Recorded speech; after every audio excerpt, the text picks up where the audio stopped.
Vamos tentar continuar aí a leitura do livro do Olavo de Carvalho, em meio a tão pouco tempo para se fazer isso. Um livro que, inclusive, a calopsita começou a comer aqui, infelizmente. O capítulo é o 6, Sem Testemunhas. Albert Schweitzer, em minha infância e mocidade, lembra o instante em que pela primeira vez sentiu vergonha de si. Ele tinha por volta de 3 anos e brincava no jardim. Veio uma abelha e picou-lhe o dedo.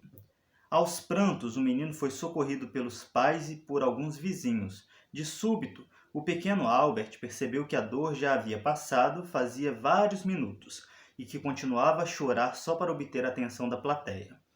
Ao relatar o caso, Schweitzer era um septuagenário. Tinha atrás de si uma vida realizada, uma grande vida de artista, de médico, de filósofo, de alma cristã devotada ao socorro dos pobres e doentes. Mas ainda sentia vergonha dessa primeira trapaça. Esse sentimento atravessara os anos, no fundo da memória, dando-lhe repuxões na consciência a cada nova tentação de auto-engano. Notem que, em volta, ninguém tinha percebido nada. Só o menino Schweitzer soube da sua vergonha. Só ele teve de prestar contas de seu ato ante sua consciência e seu Deus. Estou persuadido de que as vivências desse tipo, os atos sem testemunha, como costumo chamá-los, são a única base possível sobre a qual um homem pode desenvolver uma consciência moral autêntica, rigorosa e autônoma.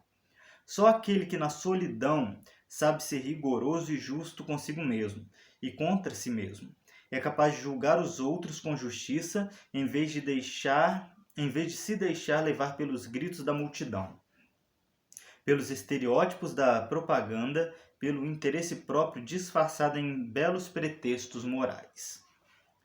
A razão disso é auto-evidente. Um homem tem de estar livre de toda fiscalização externa para ter certeza de que olha para si mesmo e não para um papel social. E só então pode fazer um julgamento totalmente sincero. Somente aquele que é senhor de si é livre. E ninguém é senhor de si se não aguenta nem olhar sozinho para dentro de seu próprio coração. Mesmo a conversa mais franca e a confissão mais espontânea não substituem esse exame interior, porque, aliás, só valem quando são expressões dele, não efusões passageiras induzidas por uma atmosfera casualmente estimulante e por um sincerismo vaidoso. Mais ainda, não é apenas a dimensão moral da consciência que se desenvolve nesse conforto. É a consciência interna, cognitiva, estética, prática, pois ele é ao mesmo tempo aproximação e distanciamento. É o julgamento solitário que cria a verdadeira intimidade do homem consigo mesmo.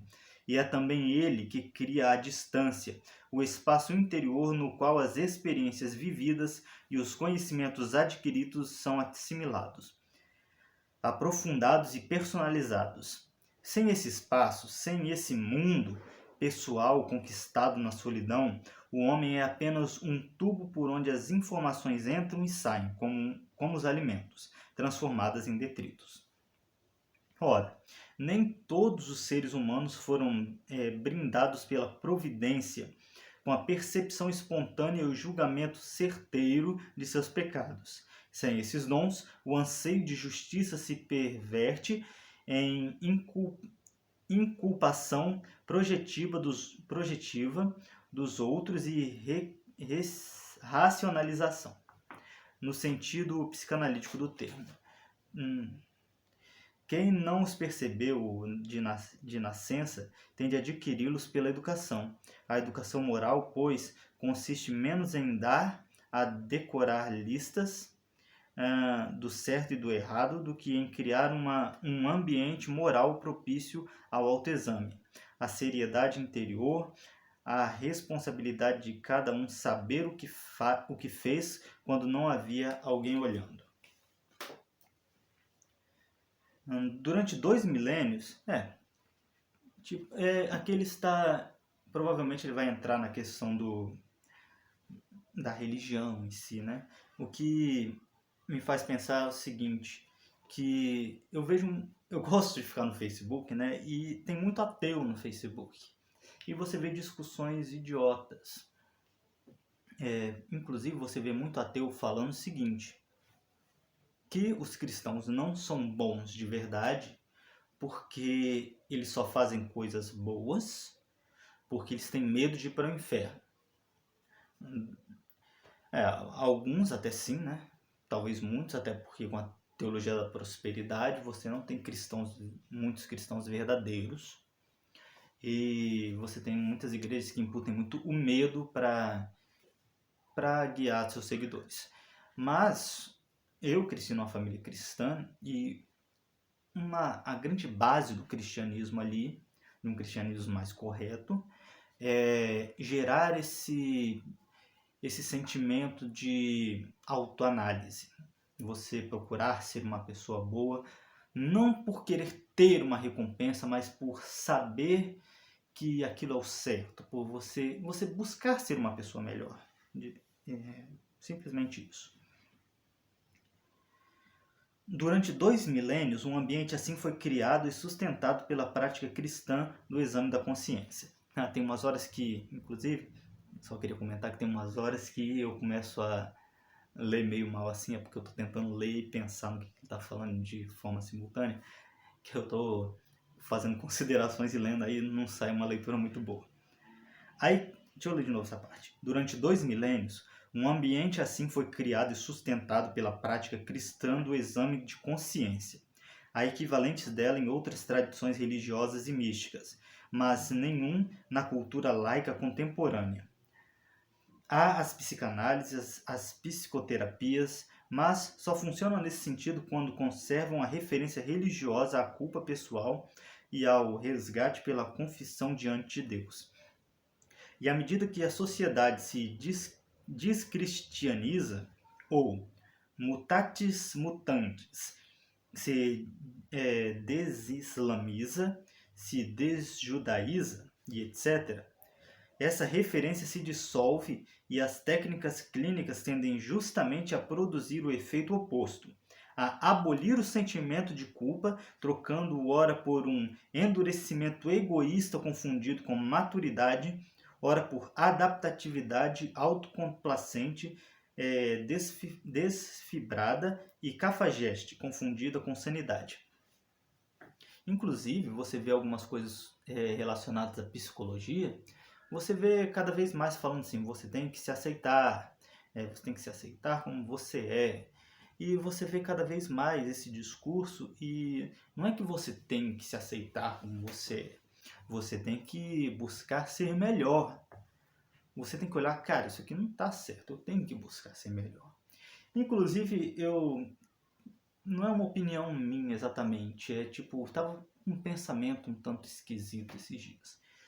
Que eu imagino que das melhores formas de você ser melhor é exatamente o desprezo por você mesmo. Não estou dizendo isso como uma coisa que eu realmente acredito, é só um pensamento que eu tive, que eu não cheguei numa conclusão, porque eu não fiquei pensando nisso também. Tipo assim, não você chegar e ficar se desprezando, mas tipo assim, cara, eu sou assim, isso não tá legal, não tá legal, que merda que é isso aqui? Que merda é ser desse jeito? Eu vou melhorar.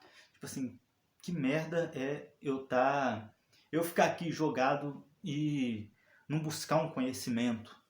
Eu vou aprender alguma coisa interessante, vou buscar conhecimento. Nem sei onde eu parei. Tá.